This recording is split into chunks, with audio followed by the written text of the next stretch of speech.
shoot. Irving, step back three. Puts it in. Kyrie Irving with the long three-pointer. And the Celtics call timeout. Brooklyn back up by 3. Want to get a 2-for-1 here. Jaylen Brown drives on and lays it up and in. Brown with a beautiful aggressive move. Jaylen Brown kicks it out. Smart fakes. Inside. Tatum spins.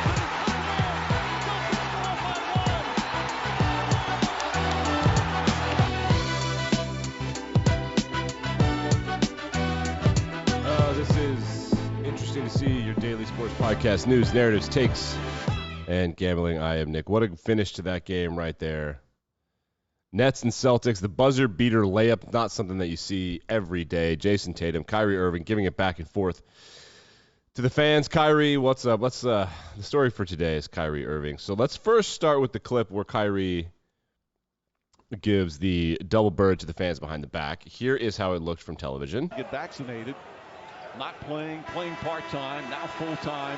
They all saw it, yeah, as you can see right there. So now let's see how it looks from the fans' view. Look how funny this is. Look at that. Watch it. Double birds right there. He, of course, backed it up with play. He played out of his mind. Kyrie Irving is an awesome basketball player. Kevin Durant didn't have his best game, but Kyrie Irving, 39 points. Man, that's pretty good. It's a pretty good game from Kyrie. But Boston wins the first game, 115 to 114. We have more from Kyrie. This is what he said in the press conference. Kyrie, what's up? It looked like there were a couple times where you gave the fans the finger. I'm curious, was there anything that you thought crossed the line today, and are you the kind of guy that gets motivated by kind of going back and forth with the fans? Do you kind of use that internally as something to fire you up? Look, I mean, I'm just where I'm from. I'm used to all these antics and people being close nearby. It's nothing new when I come into this building, what it's going to be like, but it's the same energy they have for me, and I'm going to have the same energy for them. And it's not every fan. I don't want to attack every fan, every Boston fan, but, when people start yelling pussy and bitch and fuck you and all this stuff, it's but so much you can take as a competitor. And, we're the ones expected to be docile and be humble and take a humble approach. Nah, fuck that. It's the playoffs. This is what it is. I know what to expect in here, and it's the same energy I'm giving back to them. It is what it is. I'm not really focused on it. It's fun. You know what I'm saying? And like again, where I'm from, I've dealt with so much. So coming in here, you relish it as a competitor. And this is, I'm going to keep repeating myself when I say again, but this isn't my first time at TD Garden. So what you guys saw and what you guys think is as entertainment, or the fans think is entertainment, all is fair in competition. So Love that from him. That's a good way to think about it. He's not scared, and the Boston fans are going to let him have it. They'll be accused of being racist soon, probably rightfully so. Game 2 coming up in a couple of days. Other NBA games over the weekend, the playoffs started. Luka Doncic did not play for the Mavericks, which makes that series incredibly boring. The Jazz win Game 1. And it's just irrelevant until Luka's back. The Mavericks could win with Luka. He's super good, but without him, it doesn't really matter. The T-Wolves beat the Grizzlies, which was probably the most interesting one. They upset the Grizz. They were leading the entire way. The T-Wolves are the 7th seed, of course.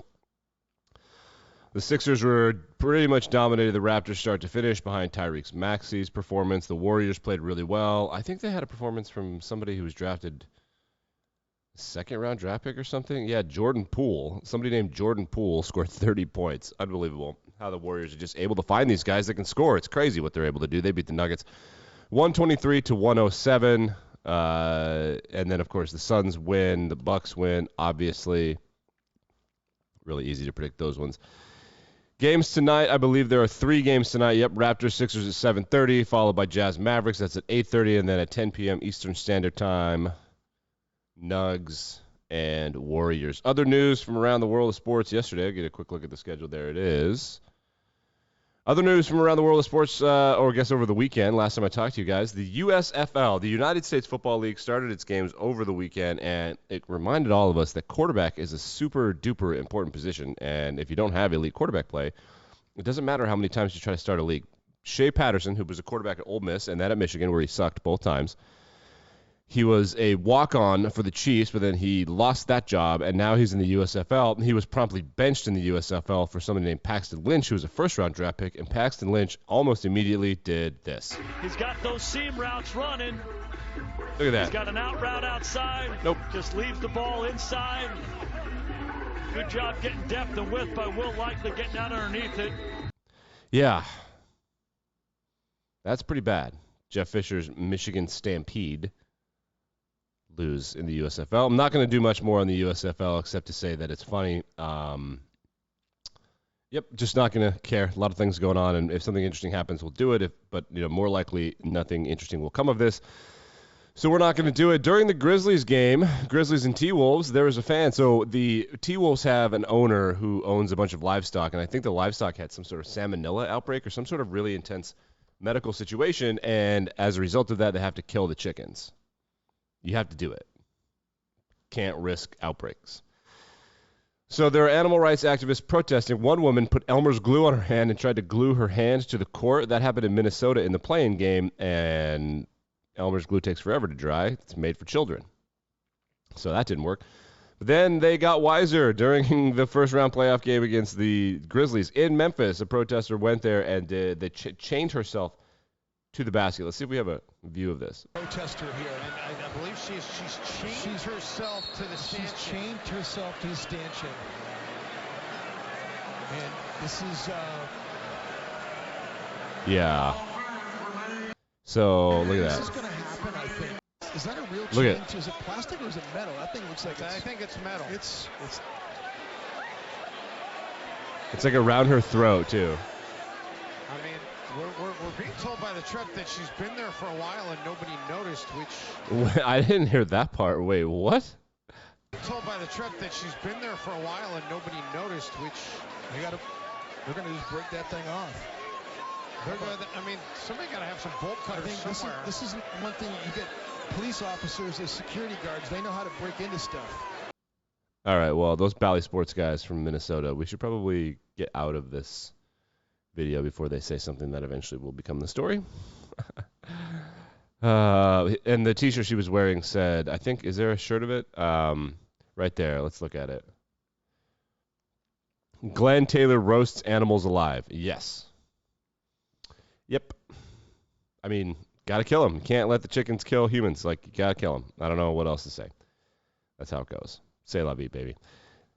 76ers Tyrese Maxey. Man, he went off. Looks like a highlight here for you. We said early on, this is a key matchup. Look how far back he is. And Maxey. Look how far back he is. Tonight, Maxey is a major winner. Oh, deep three. Of course. Tyrese Maxey, unbelievable performance from him. 38 points, couldn't quite get to 40 for the 76ers. 76ers, if they get scoring from Maxey and Harris, they're going to be really good with Joel Embiid and James Harden. They win game one against the Raptors. Remember that the Sixers have one of a handful of unvaccinated players. And in Canada, that is a no-no. You can't even go to Canada, excuse me, unless you're vaccinated. So that'll make this interesting. But, Sixers win game one. Tyrese Maxey. What I got out of this is that Tyrese Maxey, who went to Kentucky, Karl Anthony Towns, who also went to Kentucky, and Devin Booker, who also went to Kentucky at various different points. Some of them overlap, but not really. Over the last 10 years or so, they combined for 0 national championships at Kentucky. And now I'm starting to understand why the Kentucky fans and boosters are done with Calipari, because as I'm watching Tyrese Maxey go off, I'm like, you guys probably should have won a championship with him and Booker and Cat and a bunch of these other guys. I don't exactly know what you're doing here. All right, we'll check in and see if any of the odds have moved. Game 2, Sixers and Raptors, the line is big. The first line for game 1 was -4. This line is -7.5. I kind of like the Raptors to cover then, if that's the line. I love the Raptors to cover there. Dallas is Jazz are favored by 6 without Luka. I love that. That's easy peasy. Stand away from Denver and Golden State. Golden State takes nights off, on purpose, even during the playoffs. They're just weird. I like Memphis to bounce back. Phoenix 10.5 is not enough. They are so much better than New Orleans. This is completely pointless. Boston -3, +3 for Brooklyn. I'll take Brooklyn +3. Actually, no, I won't. I would take Brooklyn money line. And Bulls and Bucks, that's a pointless series to bet. The Bulls have no chance. Ooh, how much would a parlay play here? My parlay, $5 to win 151. Maybe you guys should follow that. Oh, you want my parlay? Here's my round one parlay. Raptors plus 7.5, Jazz minus 6, Grizzlies minus 6.5, Suns minus 10.5, and the Nets money line. What's 100 then? Let's see how good I am at math. $100 to win 3,000. I wouldn't do that. Definitely wouldn't do that. I actually wouldn't do the parlay. It is just a fun thing. And here are the bets that I think are going to win. Those are my picks. Those are my official picks. I think with these 5, you go 3-2 pretty easily. I think 3 and 5 is a reasonable expectation there. We are about a week away from the NFL draft, and things are starting to heat up, but blah, blah, blah, blah, blah. I think that we'll do a mock draft. Should I do a one-round mock draft? Everybody's doing a mock draft. I might as well do a mock draft. Should I do a mock draft? I'll do a mock draft. I'll do a mock draft next Wednesday. How's that sound? I don't want to bombard everybody. A lot of things happening over the weekend, and we'll get to more of them tomorrow. Like, rate, review, subscribe. Remember, you can watch the show in its entirety on Spotify or on YouTube or whatever. Tell your friends, tell your family. Be back and better than ever tomorrow.